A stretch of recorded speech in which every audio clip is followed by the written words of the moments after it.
Selamat datang kembali. Kali ini, sumber yang Anda berikan bukan artikel atau buku, tapi sesuatu yang jauh lebih fundamental. Sekumpulan ayat dari Al-Quran. Iya, betul. Nah, misi kita kali ini cukup spesifik. Anda meminta kami untuk menyelami bagaimana teks ini menggunakan berbagai kata untuk menggambarkan konsekuensi, peringatan, dan juga cobaan. Ini bukan sekedar soal terjemahan ya, tapi lebih ke merasakan nuansa di baliknya. Kenapa di satu ayat pakai kata azab, terus di ayat lain musibah atau balasan? Betul, betul. Oke, mari kita bedah ini. Kita akan jelajahi bagaimana kata-kata ini, azab, siksa, musibah, celaka, dan balasan digunakan dalam konteks yang beda-beda, langsung dari ayat-ayat yang Anda garis bawahi. Keragaman diksi ini memang luar biasa sih kalau kita perhatikan lebih dekat. Ini langsung kasih sinyal kalau konsep konsekuensi dalam teks ini tuh sama sekali nggak monolitik. Nggak satu warna gitu ya. Tepat, kayak spektrum cahaya, warnanya banyak. Ada yang terasa seperti hukuman langsung, ada yang lebih seperti ujian, dan ada juga yang berfungsi kayak hukum sebab akibat aja. Oke. Yang menarik di sini adalah setiap kata ini tuh kayaknya punya beban emosional dan teologis yang sedikit berbeda. Mari kita coba rasakan perbedaannya, mungkin mulai dari yang paling kita kenal dulu. Kita mulai dengan kata yang mungkin paling sering kita dengar dan kesannya paling kuat. Azab. Kata ini kan terdengar tegas banget ya.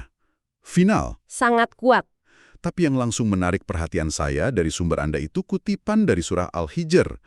Di situ ada dualisme yang mengejutkan. Teksnya bilang, kabarkanlah kepada hamba-hambaku bahwa akulah yang maha pengampun, maha penyayang. Dan sesungguhnya, azabku adalah azab yang sangat pedih. Dari pesan pengampunan dan ancaman keras tuh disajikan barengan dalam satu tarikan nafas, gitu. Tepat sekali, dan penyandingan itu sendiri sudah sebuah pesan kan? Seolah-olah bilang kalau kedua potensi ini, pengampunan tanpa batas dan konsekuensi yang pedih, itu selalu ada. Selalu hadir bersamaan. Betul. Dan coba perhatikan, azab itu sendiri sering diperjelas, jarang berdiri sendiri. Di ayat tadi digandingkan dengan Al-Alim yang sangat pedih. Oke. Di ayat lain, kayak di surah Ali Imran, deskripsinya lebih sensoris lagi, dirasakanlah azab yang membakar. Ini bukan lagi sekedar hukuman, tapi hukuman yang digambarkan dengan sensasi fisik yang spesifik. Api, panas. Nah, deskripsi sensoris yang membakar itu bikin saya mikir deh.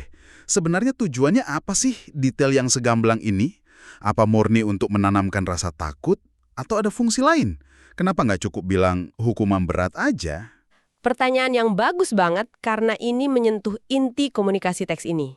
Dari sisi retorika ya, deskripsi sensoris itu bikin ancaman jadi nyata dan personal. Oke. Hukuman berat itu kan konsep abstrak, tapi rasa terbakar itu sesuatu yang bisa kita bayangkan.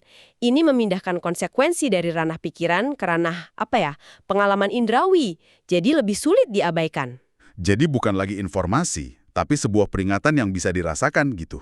Tepat, tapi ada dimensi lain yang lebih penting lagi dari sumber yang Anda berikan, yaitu soal kapan azab ini terjadi. Maksudnya? Di surah As-Sajdah ada pembedaan yang krusial banget nih. Ayatnya bilang, dan pasti kami timpakan kepada mereka sebagian azab yang dekat di dunia, sebelum azab yang lebih besar di akhirat. Jadi ada dua jenis. Betul.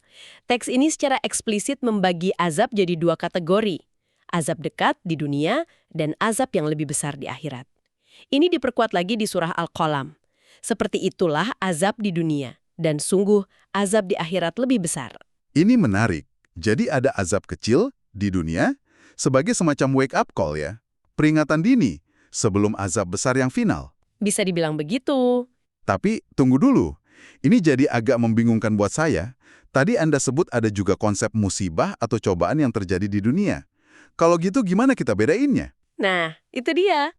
Dari luar kan kelihatannya sama aja. Banjir atau kekeringan misalnya. Apa teks ini kasih petunjuk kapan sebuah peristiwa itu azab dekat dan kapan ia musibah? Bedanya di mana? Pertanyaan itu tepat sasaran banget, dan jawabannya ada di konteks yang diberikan teks itu sendiri. Seringkali, kalau sebuah peristiwa disebut azab di dunia, itu secara eksplisit dikaitkan dengan tindakan pembangkangan kolektif dari suatu kaum. Oke, jadi ada sebabnya, yaitu pembangkangan. Betul. Sementara musibah, seperti yang akan kita bahas nanti, seringkali dibingkai dalam konteks kesabaran individu. Jadi perbedaannya bukan di wujud fisik bencananya, tapi pada narasi yang menyertainya. Narasinya. Iya. Apakah itu konsekuensi dari penolakan atau panggung untuk sebuah ujian ketahanan? Ini menunjukkan betapa pentingnya respons batin kita terhadap apa yang terjadi. Oke, jadi azab ini terasa seperti intervensi ilahi yang kuat ya, baik di dunia sebagai peringatan maupun di akhirat. Tapi, menariknya, teks ini juga menawarkan mekanisme konsekuensi yang terasa lebih, otomatis. Otomatis, menarik. Lebih seperti hukum alam spiritual. Nah, disinilah konsep jaza atau balasan masuk. Di surah An-Nisa itu kan lugas banget. Barang siapa mengerjakan kejahatan, niscaya akan diberi balasan setimpal. Sesederhana itu. Lakukan X, dapat Y. Sangat sederhana dan sangat presisi. Konsep jaza ini terikat erat sama prinsip keadilan yang proporsional. Ini bukan hukuman yang meluap-luap, tapi balasan yang terukur. Terukur, oke. Kita lihat di surah Yunus. Dan orang-orang yang berbuat kejahatan mendapat balasan kejahatan yang setimpal. Kata kuncinya itu bimisliha, yang setimpal atau sebanding. Jadi nggak akan lebih besar dari perbuatannya? Tepat. Ini seperti cermin kosmik yang memantulkan kembali apa yang Anda proyeksikan. Analogi cermin kosmik itu menarik. Jadi kalau azab terasa kayak petir dari langit, jaza ini lebih kayak hukum gravitasi. Kalau Anda lepasin sesuatu, ya pasti jatuh. Tanggung jawabnya penuh di pelaku. Tepat sekali. Ini sistem sebab akibat yang inheren. Dan seringkali, seperti yang Anda lihat di sumbernya, kata balasan ini dihubungkan secara eksplisit dengan tindakan spesifiknya. Contohnya? Kisah kaum Saba di surah Saba itu contoh sempurna. Setelah mereka berpaling, teksnya bilang, demikianlah kami memberi balasan kepada mereka karena kekafiran mereka. Hubungannya jelas banget. Kami membalas mereka karena mereka ingkar, bukan kebetulan. Oke, mari kita kembali ke pertanyaan saya tadi soal peristiwa di dunia. Kita sudah bedakan azab duniawi. Sekarang kita lihat sisi lain dari koin itu, malapetaka dan bencana. Teks-teks yang Anda bagikan punya gambaran yang sinematik banget. Sangat visual ya? Kisah kaum Sabah lagi, di surah Sabah. Setelah mereka berpaling, dikatakan, maka kami kirimkan kepada mereka banjir yang besar. Dan kami ganti kedua kebun mereka dengan dua kebun yang ditumbuhi buah pahit. Ini kan pembalikan total. Betul. Surga dunia mereka lenyap. Iya, dari subur makmur dengan irigasi canggih, jadi lahan tak berguna. Visualnya kuat banget. Sangat kuat. Dan polanya tuh berulang. Ada kisah lain yang Anda tandai, yaitu kisah pemilik kebun di surah Al-Qalam. Mereka kan niatnya mau panen tanpa kasih hak orang miskin. Iya. Terus apa yang terjadi? Ayatnya menggambarkan, lalu kebunnya diliputi bencana dari Tuhanmu ketika mereka sedang tidur, maka jadilah kebun itu hitam seperti malam yang gelap gulita. Wah, lagi-lagi kehancuran total. Dalam sekejap mata. Tepat. Saat mereka nggak berdaya. Kata Taif di situ menyiratkan sesuatu yang datang melingkupi dan menyapu bersih. Ini konsekuensi yang terlihat dan terasa di dunia. Tapi, sekali lagi, ini terlihat persis seperti hukuman. Lalu di mana letak bedanya dengan azab duniawi atau bahkan dengan konsep musibah sebagai ujian? Nah, disinilah perspektif teks ini jadi sangat berlapis. Tidak semua peristiwa buruk dijelaskan sebagai hukuman kan? Ada kalanya ia dibingkai sebagai ujian, dan disitulah kata musibah berperan. Oke, jadi ini bingkai yang berbeda. Coba kita lihat surah Al-Hajj. Ayat ini mendeskripsikan ciri-ciri orang beriman. Salah satunya adalah, dan orang-orang yang sabar terhadap apa yang menimpanya. Kata asobahum yang dipakai di situ berasal dari akar kata yang sama dengan musibah. Menarik.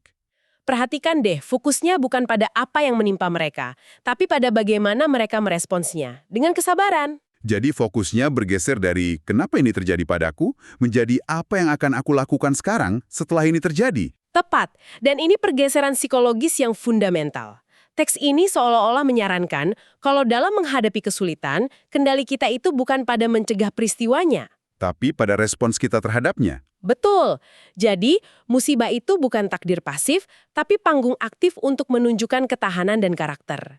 Ini mengubah narasi dari korban keadaan menjadi peserta ujian. Jadi, Peristiwa yang sama bisa jadi azab buat satu kelompok, tapi jadi musibah buat individu lain tergantung responsnya.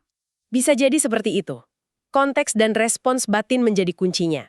Oke, kita sudah bahas intervensi ilahi, azab, sistem sebab akibat, jaza, dan ujian karakter, musibah. Tapi ada satu kata lagi dalam sumber Anda yang rasanya dari kategori yang beda banget. Yang mana tuh? Ia bukan deskripsi tentang sebuah peristiwa, tapi sebuah seruan, sebuah pekikan.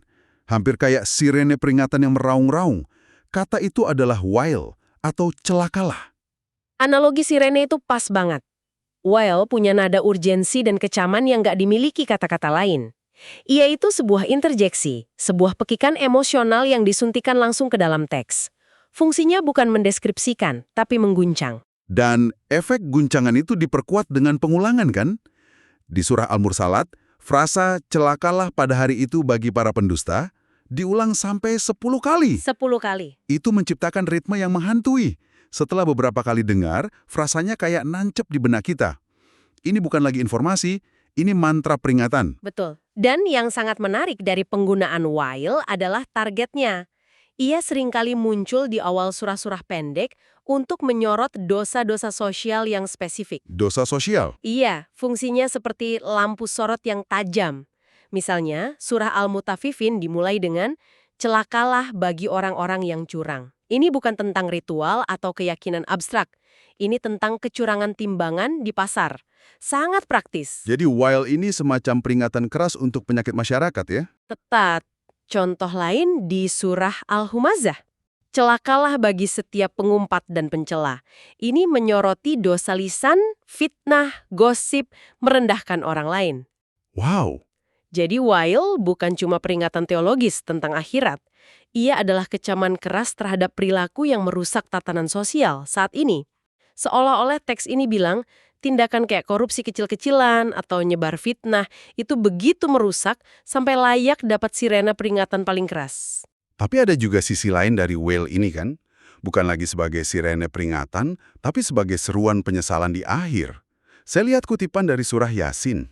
Anda menangkap siklus lengkapnya. Di ayat itu, orang-orang yang dibangkitkan berseru, mereka berkata, celakalah kami, siapakah yang membangkitkan kami? Ya wailana. Apa? Di sini bukan lagi peringatan dari Tuhan, tapi realisasi penyesalan yang terlambat dari manusia. Sirene yang dulu mereka abaikan, sekarang jadi suara keputusasaan mereka sendiri. Sebuah penutup yang tragis. Sangat. Ini menunjukkan perjalanan dari peringatan yang diabaikan sampai penyesalan yang tak terhindarkan. Jadi, setelah kita bedah semua ini, gambaran yang muncul jauh lebih kompleks ya. Jelas banget kalau teks yang ada berikan nggak pakai satu kuas untuk melukis semua konsekuensi. Paletnya kaya sekali. Iya, ada azab, intervensi ilahi yang pedih. Ada jaza, sistem keadilan kosmik yang presisi, kayak cermin sebab akibat. Lalu ada musibah, peristiwa duniawi yang jadi panggung untuk ujian karakter. Dan terakhir ada wail, sirene sosial yang meraung keras. Setiap kata punya frekuensinya sendiri. Yang menekankan keadilan, pertanggungjawaban, dan pentingnya respons kita. Teks ini sangat jelas kalau setiap tindakan punya gaungnya sendiri. Namun ini memunculkan satu pemikiran penutup untuk Anda renungkan. Kita memulai pembahasan ini dengan ayat yang menyandingkan rahmat Tuhan yang tak terbatas dengan azabnya yang pedih. Ya, betul. Selama ini kita sudah memetakan sisi azab dan peringatan. Nah, ini tentu memunculkan pertanyaan. Bagaimana jika kita melakukan pemetaan yang sama untuk sisi seberangnya? Seberapa sering, seberapa intens, dan dengan kekayaan diksi seperti apa teks ini berbicara tentang harapan, pengampunan, dan rahmat? Wah. Membandingkan kedua peta ini, peta peringatan dan peta harapan, mungkin akan membuka dimensi pemahaman yang sama sekali baru bagi Anda.